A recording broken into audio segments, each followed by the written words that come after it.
লাইফে কম বলে কিছু নাই। আমার লাইফে শুধু তুফান হবে, তুফান।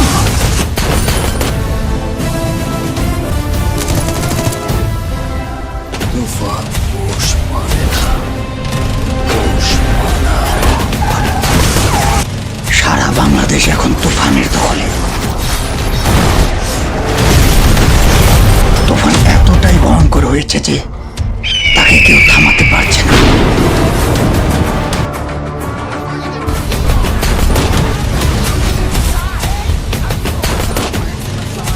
তুফান এখন শুধু ন্যাশনাল নয়, ইন্টারন্যাশনালি খেলছে।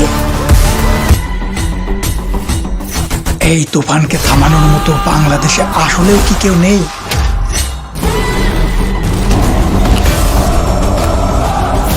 তুফান, এবার তোকে দেখে নেব।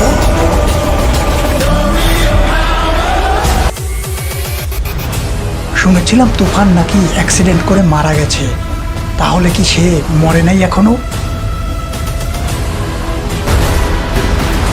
স্যার, আসলে থাইল্যান্ডে আপনি যাকে দেখছেন সে কিন্তু তুফান নয়, সে হলো শান্ত।